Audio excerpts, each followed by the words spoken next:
এই ঝড় বৃষ্টির রাতে এরকম একটা ভূত দর্শন হলে জমে যায়। তা একটা ভূতের গল্প শুনবি নাকি এখন? না আব্বা, আমি ঘুমাতে চললাম। এই সময় আর ভূতের গল্প শুনিও না। তুমিও শুয়ে পড়বে সময় করে। আমি চললাম।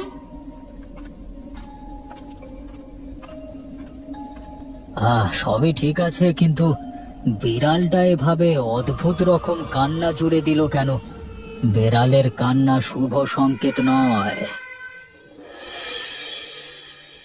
কি হয়েছে তোমার? তুমি অজ্ঞান হয়ে বাড়ির বাইরে পড়েছিল কেন? একেবারে ভিজে যাতা অবস্থা হয়েছিল। আমাদের সব মুরগিগুলো খেয়ে ফেললো গো। একটা কেউ বাঁচিয়ে রাখবে না। কি বলছো কি তুমি? কি আমাদের মুরগি খাবে? চোর ডাকাত এসেছিল নাকি? না, চোর ডাকাতে নয়, ওরা এসেছিল। তুই কাদের কথা বলছো? আমার তো কিছুই মাথায় আসছে না। তোমার তো ঘরে ফিরবার নাম নেই। আমি সারাদিন ঘরে একা একা থাকি। আজকে যখন সন্ধেবেলায় ঝড় উঠলো হঠাৎ করে, তখন আমি মুরগিগুলোকে ঘরের ভেতরে ঢুকাচ্ছিলাম। সেই সময় দেখি লেবুতলার নিচে কে যেন একটা দাঁড়িয়ে আছে। তারপর সেখান থেকে লম্বা হাত বাড়িয়ে একটা মুরগি তুলে চিবিয়ে খেতে শুরু করলো। তারপরেই আমি ভয়ে অজ্ঞান হয়ে গেলাম। তার মানে আমি যেটা ভেবেছিলাম সেটাই।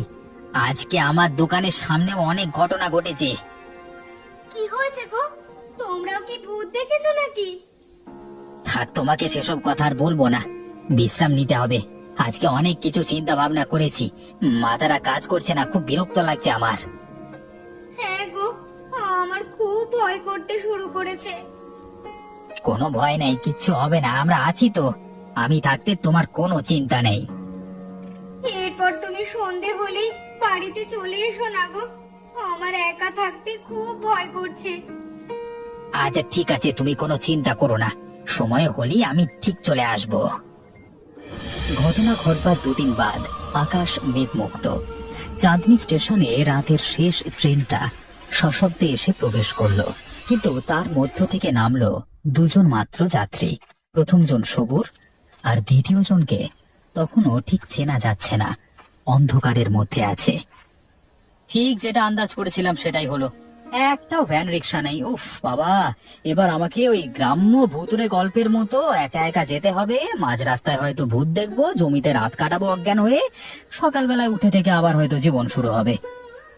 সবুর এসব কথাই বলছে, হঠাৎ করে সেই লোকটা বলল, কে ভাই তুমি? কোথায় যাবে? যাবো তো গ্রামের ভেতরে, কিন্তু মহা মুশকিল হয়ে গেল। এসেছো কোথায় তুমি? এসেছি আমার নানার বাড়িতে। আমার নানার নাম আলাউদ্দিন। সবুর নাকি? আমার তাই কেমন চেনা চেনা মনে হচ্ছে, দেখেই ধরেছি। আমি ঠিক বুঝতে পারছি না, অন্ধকার তো, তাই ঠিক আন্দাজ করতে আরে আমি তোমার সাব্বির ভাইয়া। আরে চলো চলো, ভালোই হয়েছে, আমিও কাজ থেকে ফিরছি, তুমিও চলে এসো। দুজন মিলে গল্প করতে করতে যাওয়া যাক। চাঁদনি আলোটা আছে তাই, না হলে রাস্তা একেবারে অন্ধকার। আমি আমার টর্চ আনতে ভুলে গেছি। আমার কিন্তু বেশ ভালো লাগছে। চাঁদনি রাতে গ্রামের সৌন্দর্য একদম অন্যরকম লাগায়। তা ভাইয়া, এখানে ভূতের উপদ্রব নাই তো? ভূত? না না, ওসব কিছু ব্যাপার না।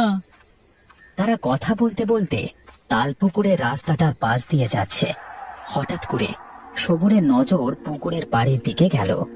সেখানে একটা কালো মতো কে যেন বসে আছে, পুকুরের জলে মাছ খেলা করছে। সেখান থেকেই যেন মনে হলো মাছ ধরে ধরে খাচ্ছে। পুকুর পাড়ে কে যেন বসে আছে ভাইজান। ও কিছু না, তুমি চলো চলো, তাড়াতাড়ি এখান থেকে চলে যাই। অনেক রাত হয়েছে তো, এখানে আবার শিয়ালের উপদ্রব আছে, এসে কামড়ে টামড়ে দিলে অসুবিধা আছে আবার। সবুরের মনে একটা খটকা রয়ে গেল। সে বুঝতে পারল সাব্বির ভাইজান তার কাছে কিছু লুকাচ্ছে।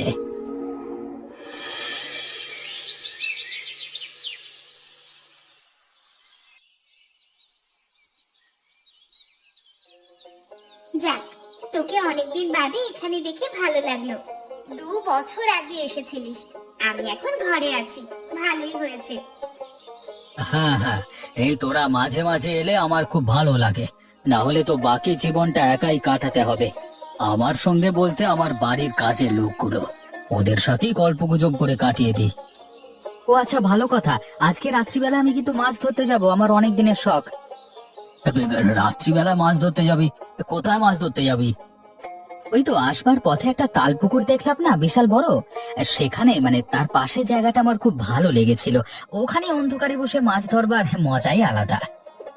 কিন্তু এত রাতের বেলায় তুই একা মাছ ধরতে যেতে পারবি?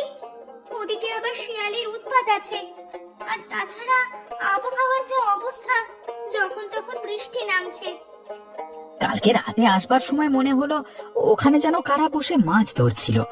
আমিও তাদের সাথেই থাকবো, একটু পরিচয় করে নেব দরকার হলে। আমার কিন্তু খুব ভয় করছে, রাত্রিবেলায় না গেলেই নয়। শহরে থাকতে এরকম রাত আমি পাই না। তখনও রাত 11টা 12টা কোনো ব্যাপার নয়। গ্রামের ব্যাপার সম্পূর্ণ আলাদা। এখানে রাত নামলে সমস্ত কিছু নিস্তব্ধ নিশ্চুপ হয়ে যায়।